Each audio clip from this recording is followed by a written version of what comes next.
Thinking outside of the box with your fertility program. We are talking about changing a whole bunch of stuff. And do you know what the hardest thing to change? How you think. That's this episode of XtremeAg's Cutting the Curve.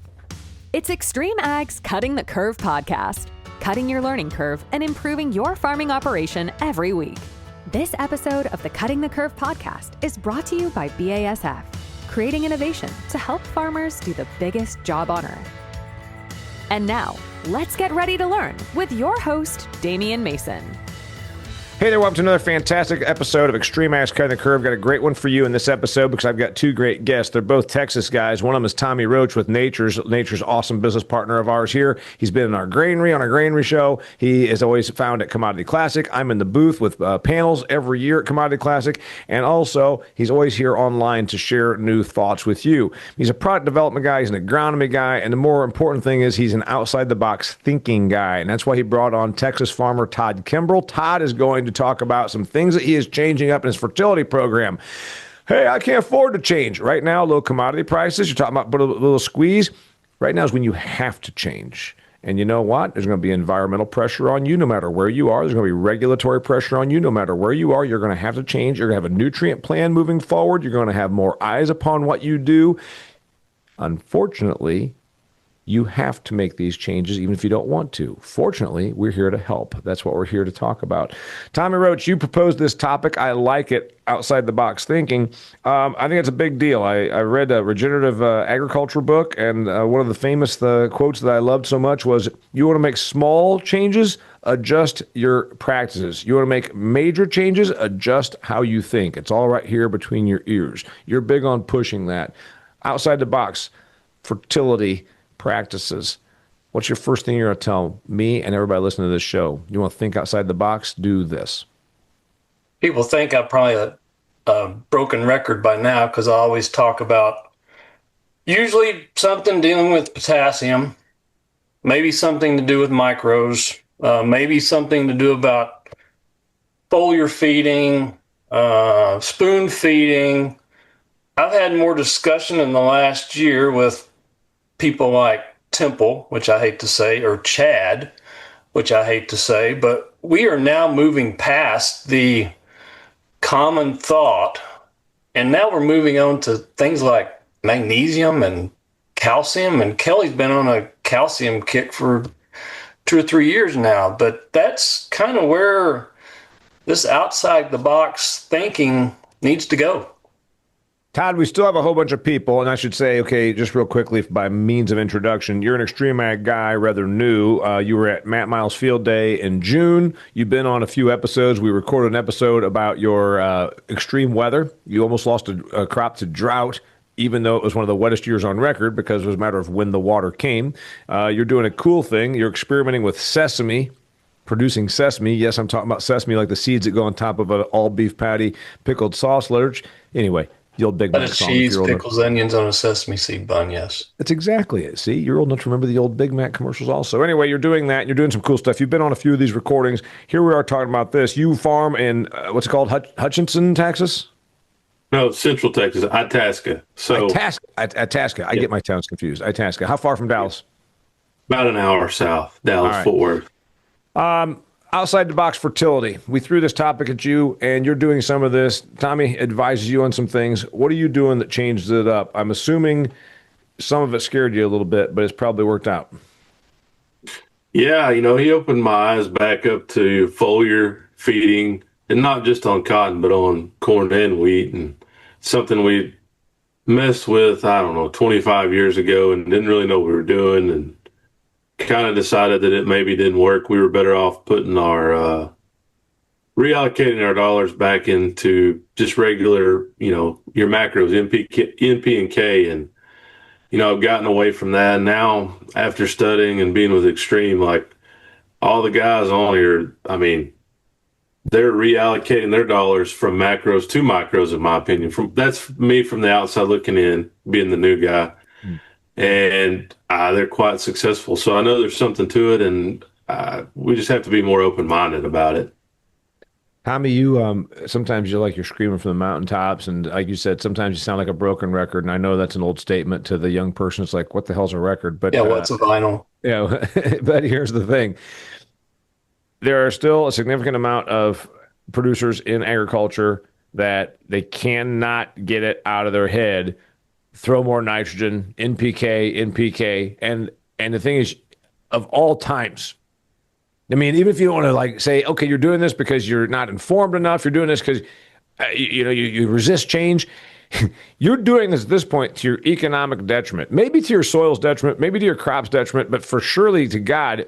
When you were on another recording I did with you, you've cited some numbers about like UAN and how expensive it is compared to just 1 year ago. If you want to throw some of that there, if you can't change now with the economic pressure that you're up against, I'm sorry to say it, but you deserve to have a challenging farm balance sheet if you're not willing to change right now with the pressure that you're under.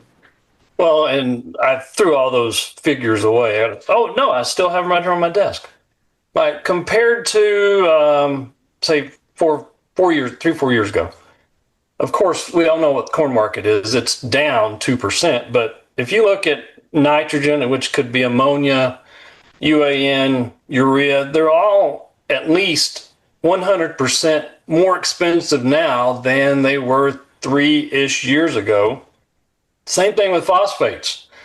I mean, everybody right now, as soon as they get corn crop out, they're thinking they have to go put out broadcast MAP or DAP. And that's just ridiculous. And those numbers are, they're about 100% more expensive right now than they were 2-3 years ago. And what's that phosphate going to do over time, between now and next spring? Probably going to get tied up. What's it going to do between now and when said corn crop actually needs it, which is about 75% of the phosphate is needed after tassel. Yeah. So whatever you're putting out now, do you really think it's going to be around next July? Probably not. Yeah, and so you said that in a prior recording, and I think we should say it in almost every recording. Todd, no offense, but humans don't like change, and I think that farmers are worse than most humans when it comes to making changes. And there's a great example. Yeah, get the combines done. You got some dry weather. You go out and apply phosphorus. No, you're putting money out there that won't even be around 9 months from now. And if you looked at that with any other investment, well, that's what we do. Okay, take that $100 in your wallet right now and give it to me, and I'll give you back 25 of it in July. Well, what about the rest of it? Oh, it's just going to go away. Nobody would make that deal, but that's what they're doing. My ratios could be off. My ratios could be off, but anyway. No, I mean, I think the market currently is going to force people to not put that broadcast application out this time of year in the fall, or even down here where they do in the winter sometimes. But with the price of dry phosphates, it's just not happening this year like it has in the past. And maybe this will force people to be more open-minded and look at these other ways. I've already kind of transitioned into that a couple years back. I mean, my dollars are much more well spent in the row or beside the row during the growing season or at planting. And yes, you're absolutely right. We are the most closed-minded, probably the most closed-minded culture in the country, maybe. I don't know. I'd have to really dive into that. But you're absolutely right about farmers in general. Well, I sounded like I was being critical, and I am a little bit. It's because generally, Tommy, when we talk about outside-the-box fertility thinking, historically it hasn't harmed you to do things the same way we used to do them. No. And there's the neighbor pressure. When the neighbors are doing it, you're supposed to do it. Then there's the landlord pressure. Well, why aren't you putting dry fertility on fall? That's what Elmer did. Elmer was my husband, and it's what Dad did. There's that pressure. And then there's the fact that it's usually been inexpensive. Until the last few years, it was usually inexpensive insurance. Am I right? I mean, granted, I don't do this every day like Todd does. No, you're absolutely right. So let's take this one step further and, talking about outside the box thinking. So I've been talking about how to take in-season fertility to another level for the last 5 years. I'm a everybody knows this, that listens to these podcasts or have seen us at Commodity Classic or wherever. I'm a big proponent of wide drop. And I don't think there's not a lot of people that think about putting any kind of phosphorus in a wide drop when they're already throwing out some nitrogen, because that, if you did that, or if you do that, what it does is it gets you closer to that demand, that peak demand after tassel that we know is going to happen. I mean, everybody's seen, I could reach right over there and grab the chart, but everybody's seen the chart that we've talked about. And you look at when demand is based on growth stage, there is a huge demand for phosphorus late when we're talking about corn. And there's some studies going on right now, some with another company that I won't mention, but what's coming out of these studies about in-season nutrient testing. And this is year 5 of this study they've been doing. And what they're showing is that, okay, you take tissue sample and look at, say, zinc. And it might say that that you're not deficient in zinc, but there's a new method that's coming out about looking at an adjusted matrix, because when you see these ratio or see these ranges, you have a low and a high. And if you just say, "Oh, I'm good," well, you may be really close to being on the low side. And so they're looking at it in adjusted matrix now. And I'm not going to say that this year's going to be any different, but if you look at it in this new term, you're looking at roughly 65% of all tissue samples across the whole U.S. are deficient in zinc. And we all know what zinc helps to do, especially later in corn crop. It promotes starch buildup, which leads to more test weight. So I think people are missing the boat. Number one, putting out enough zinc. I mean, I talked to Chad. He already called me this morning. Hey, by the way, I want to point this out real quickly. What? I want to point this out real quickly to Todd. Chad Henderson, our XtremeAg Chad Henderson, has like one of those direct lines, like it's almost an intercom between him and Tommy Roach. It's like a bat line. You know, when the phone lights up red, that's the way it is with Chad. All right, so start me again. You said farmers are missing the boat on sulfur. Boom, how? Zinc. And sulfur too. Okay. But in this conversation with Chad, we're not putting out enough zinc. When you think you're at, say, and how a lot of people deal with zinc, so put it in there, put 10, 20 pounds in a dry broadcast application of, dry zinc sulfate. That's not going to cut it, because number one, you're putting out only 10 to 20 pounds of a zinc product, but then it's broadcast over an acre. So you may have one granule in a square foot, but that plant's going to even get. So outside the box thinking, number one, put on more zinc when you think you've put on enough. But a lot of people are adjusting. It's a micro. A lot of people are adjusting to spoon feeding more zinc through foliar applications during the season. And we're not talking about making additional applications, just putting it into when you're already taking advantage of a simple task. So like a herbicide pass, or whenever herbicide pass, fungicide pass, wide drop pass. Put in a little bit. And heck, everybody's got a drone nowadays. And you think not everybody has a drone, but you think that at that point you're saying micros like zinc, and also maybe that's when we can also even put some of the phosphorus in, because that's when it needs it in at reproductive stage. Zinc. If I'm running fungicide, I'm putting in zinc late every day of the week. All right. Now you get down south, like where Todd's at, where you typically don't have to run fungicide, and it gets hot and it gets humid. You basically have to have all that done even before you get to tassel, just because plant stress, it just not gonna. It's just trying to survive, much less taking up any more nutrition. All right, outside the box thinking for Todd Kimbrell. Did you add what? Tell me your evolution. Was zinc? Was it micros? What was it? He's talking zinc and sulfur. Outside the box thinking. What'd you do in the last year or two since you connected with this guy from Nachurs, and what'd you start doing that was outside the box that your neighbors, your dad, or somebody said, "What the hell are you doing?" No, we've never done zinc foliar until I got with Tommy. We've always done a lot of zinc in furrow, like at planting time, specifically on corn. I wasn't really doing it on cotton, but now I will on cotton.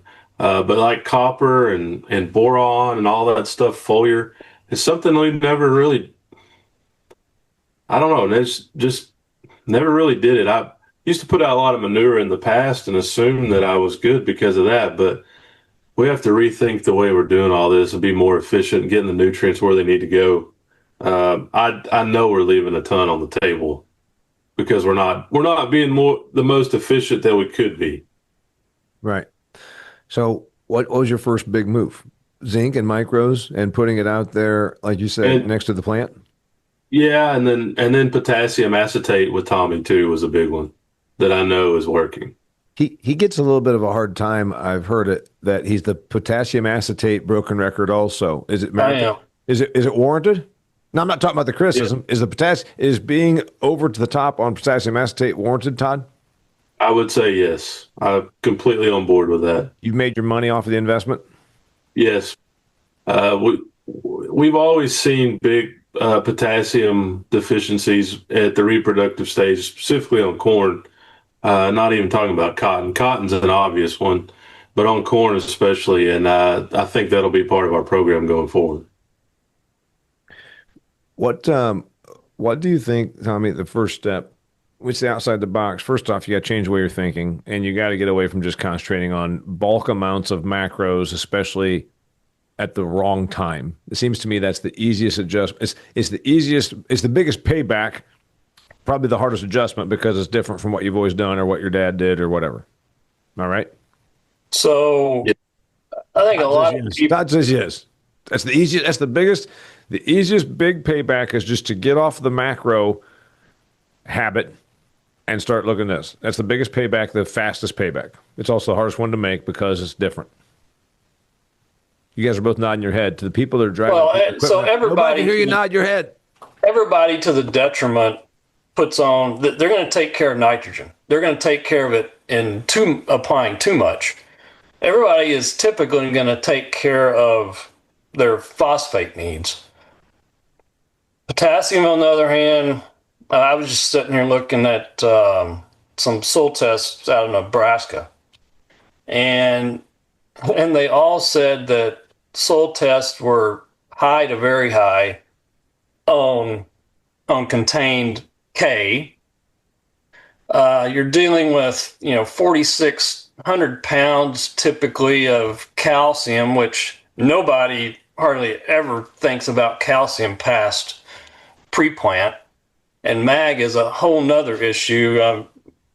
We're going to be doing a lot of work with Temple, Chad. We threw some mag out on Todd's last year. We're going to put it in a different spot this year, but Temple is seeing roughly 10 bushel an acre bump in where we fed magnesium acetate every time he went across the field, which is only 3 or 4 times. So we're not talking about every week.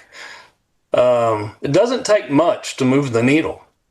You just have to focus on right nutrient at the right time. And back to this outside the box thinking, if people are putting on too much nitrogen, we need to make better utilization of what we're applying. And there's no nutrients that enhance nitrogen utilization. Todd's talked about some of them already. Boron, copper, we've talked about potassium, sulfur is another one. So there's moly. I don't even want to say whatever it's called. Our friend Mike Can you Evans. say that? our friend Mike Evans, who works up there with Kelly Garrett in Iowa, is a brilliant guy. He just can't say the word molybdenum. Yeah. I, Grant, I'm a good talker. Molybdenum, molybdenum, molybdenum. Molybdenum. Yeah. Anyway, there's no nutrients that enhance utilization. We just got to target the right ones at the right time to make this whole thing go. Todd, give me your outside the box practices that you're doing right now that 5 years ago would have seemed crazy, and now you're doing it, and you're like, man, everybody should experiment this. Do it. Maybe a little more than 5 years, but wide dropping now. Wide dropping nitrogen was always the staple, maybe with sulfur. That's kind of a generic move. But now my eyes are open to these other micronutrients, and I've talked to Tommy about it. Even macros, even throwing some. Tommy kind of opened my eyes to, hey, throw some phosphate in there with the wide drop and try it. And it's just something we never really tried before. So just I one would pass say or two, depending on the crop. Are you using a wide drop on one pass or two pass? Well, like this year, it was only one pass and we barely got that done because it was so wet. So, one, maybe two is what I would say. All right. So you said you got on this train more than 5 years ago, but the stuff that you've been doing that a lot of people aren't, and you think they could make these adjustments. First is wide dropping both micros and macros, and they're gonna say, "Well, I don't have a wide drop." What do you tell them? It's easy. I mean, obviously, you can go buy them. There's multiple companies that have them now, but I mean, some people even make their own. I mean, it's worth the investment. Yeah, absolutely. After you get past a few hundred acres, is the wide drop add-on paid for itself? Oh, easily. And I mean, they go on the sprayer that you probably already have in the barn. They're much, much less than going out and buying additional applicator. So financially wise, the actual equipment aspect of the wide drops is a no-brainer. Yep. Okay. Wide dropping micros and macros. And it's not like you're doing it every other day. You did it only once in the whole season. What's the next thing that's outside the box thinking that you recommend? I don't know. Tommy mentioned sulfur and zinc and all that. Which micro did you start concentrating on that moved the needle? Sulfur, like I said, I almost feel like sulfur is generic because, I mean, everybody's always added sulfur with their UAN in the past, but I think adding potassium acetate for us is going to be the biggest game changer. Okay. The micros, yes, I think there's a lot to the micros. How to figure out to blend and match exactly my needs, I'm still working on that. But I think the potassium acetate's a no-brainer. Tommy?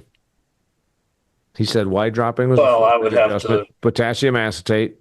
And I would have to agree with the potassium acetate aspect. I mean, I've been preaching that for 12 years now.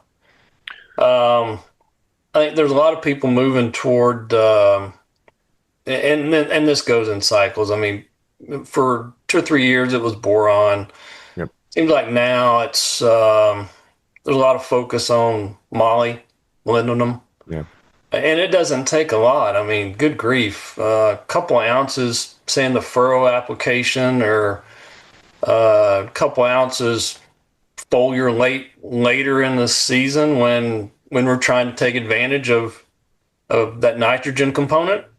Because you got to have moly, you got to have potassium to help that nitrogen engine run. Got it. The person that's sitting here saying, all right, I want to do this. The XtremeAg followers are obviously very open-minded, more progressive in how they think. What are you going to tell them? Start them down the road here. They're probably already knowing about potassium acetate because they've seen you on here. They already know about spoon feeding. What's the next thing to do? I think if it were me and I was listening to this, I would eliminate almost all fall application if I were the farmer. Todd's nodding his head. Is that the first step? I think so. I think that's easy. I've already done it. I mean, I think that's a real easy move. Now, culturally, it's going to be hard for a lot of guys that have always done it, like we talked about earlier, but I really think that's an easy move going forward. And it also pays back. There's guys on Extreme that have done this for years, and everybody, so out in the farm community, everybody worries about their P levels in the soil, the residual P. So if you don't put this out, you're depleting your P, and then, at some point you're going to run into a spot where you're in a really bad shape and have to put out a lot. But I've looked at the data of the guys on Extreme, the other guys, they're not losing any ground on their P, their in-soil P, and they're all telling me they're gaining some. So, you shoot the fall applied theory completely out the window if that's going on, and I think it is. So that's why I keep saying it's a no-brainer. It's all about, and Kelly talks about, about nutrient balance all the time. I do too. But once you go down the road of trying to get things in balance, it's amazing. And it's like you're talking about, Todd. It's amazing what happens that you wouldn't assume would happen from your soil microbiology.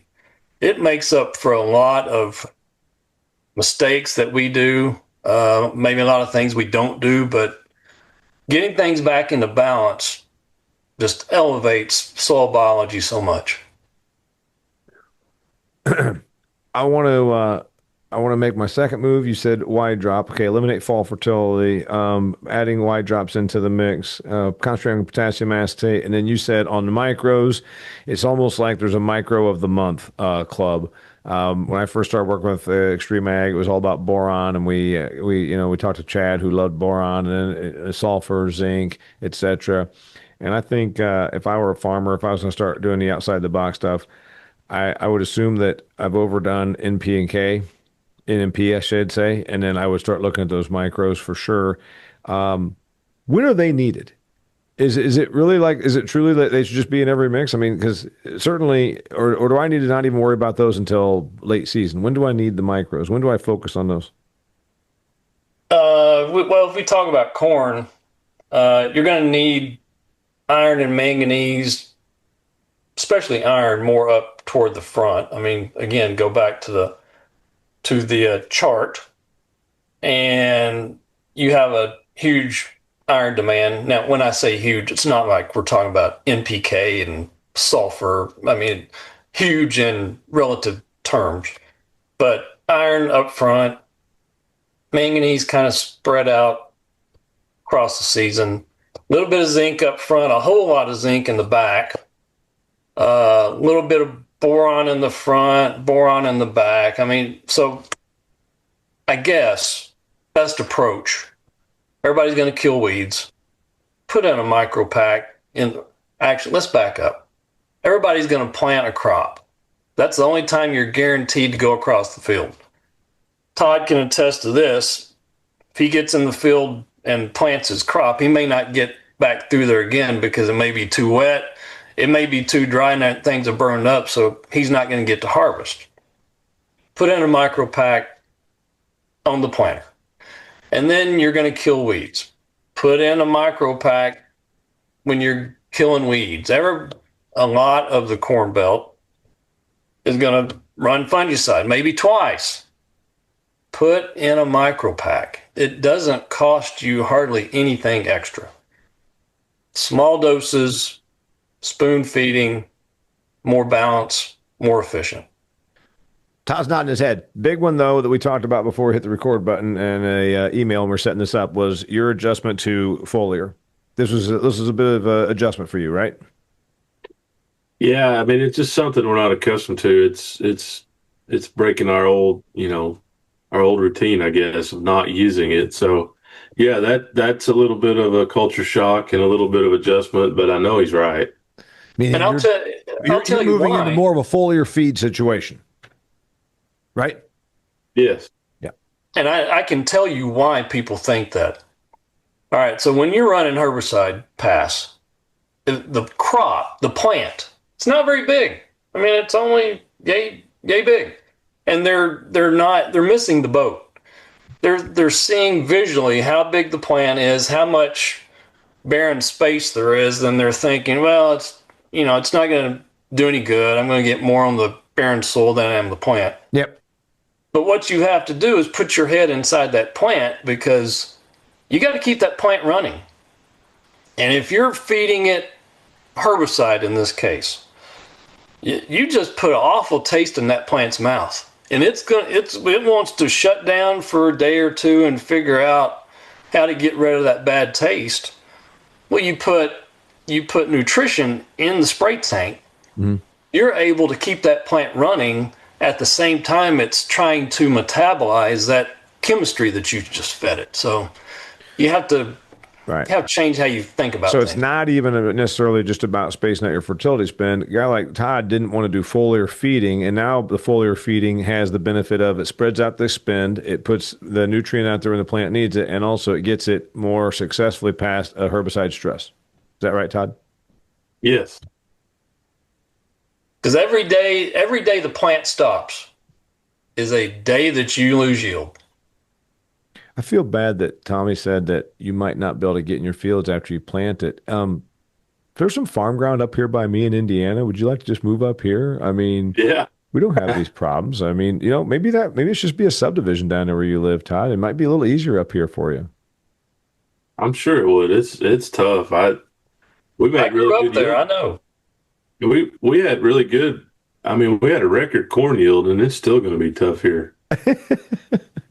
All right. Last thought on outside the box thinking, on your fertility. Is there any last word that you got, Todd? Did you have to go through a learning curve? Did you lose? Because that's the one thing. Well, definitely, nothing takes someone. Remember, a lot of folks. All right, I'll try it, and then they make it so that their trial fails, so they can defend what they've always done. You tried it. Did you try it to actually make it work? And then also, did it give you a reward immediately? Yeah. So if you're, my old saying, I think I said on the last one, if you plan to fail, then you know what, you're probably going to fail. So the same thing goes with a trial. If you want it to fail, you can make it fail. No, and that's not in my opinion, that's not even a trial, but that's probably for another day. Yes, we saw positive results. We're waiting on our big cotton plot. We had a big cotton plot with Tommy and waiting on all the gen results and to get all the data back on that. But yes, I think the return on investment is definitely there. And on your cotton plot, you did a bunch of these outside the box sort of fertility things, wide dropping, yes, foliar feeding, didn't put stuff out in the fall, that kind of thing. Yeah, absolutely. Our timing wasn't perfect on some of the applications, but it was just because it's so wet. I mean, on our cotton especially, we really struggled on our timing of products. All right, we went there in June, and in order to get to the plot, you had to have a canoe. So, always comes down to the economics. Everything we talked about, are you spending more or less or the same, Todd? With your new changing your practices? I would say about the same. Yeah. Honestly. But the idea is the dollars you're spending now are giving you a bigger return than they did. Yep. We're allocating our dollars more efficiently. Yeah. All right, Tommy, what do I need to know? Anything else on the way out the door here about outside the box fertility? Seems to me that now is the time. A lot of people are making plans now for next year, even though they're not out of the field yet, but plan on the small things and try to cut back on these big ticket items like nitrogen and phosphorus. They just don't. Putting them out in the fall and putting them out at the amounts that they've been accustomed to doing in the past, it just doesn't work nowadays. Yeah, not to mention some retailers are going to not like hearing that, and that's exactly the problem. So some folks are still getting reinforcement. We talked about that in another episode. Speaking of other episodes, there are hundreds of episodes of Cutting the Curve that I've recorded with experts like Todd, who's out in the field, and Tommy, who covers the whole country, or actually all of North America. Share them, find them. They're all for free at XtremeAg.farm. It's like a library of free information to help you farm better. Also, hundreds of videos that the guys like Todd shoot. In fact, there's on social media right now. You can find it. Go ahead and subscribe. We're on YouTube. We're on Facebook. We're on Twitter, and videos like Todd shoots in the field, short little snippets to help you farm better, ideas, track practices, trials, things they're doing, and you can learn from all of it. If you want to take your learning to the next level, you can join XtremeAg for $750. That's for a year, and you get to come to our data conference, which is going to be held at the end of January. You can go on our website and see the sign up, January 25th and 26th in Davenport, Iowa. You should come to this, and if you're a member, you come for free. That's right. There is no admission, and even your room and meals will be covered for. that. If you're a member, you get special offers from friends like Tommy at Nachurs. You get to go to Commodity Classic for free. He's been doing that for the last several years. And while you're at Commodity Classic, you can come by the Nachurs booth and see me, because every year I always host a couple of panels with guys like Todd with new ideas on how you can make more money with your investment in agriculture. Till next time, that's go check out all of our stuff at XtremeAg.farm and also subscribe to our YouTube channel. He's Todd Kimbrell. He's Tommy Roach. I'm Damian Mason. Thanks for being here. That's a wrap for this episode of Cutting the Curve. Make sure to check out XtremeAg.farm for more great content to help you squeeze more profit out of your farming operation. This episode of the Cutting the Curve podcast is brought to you by BASF, creating innovation to help farmers do the biggest job on earth.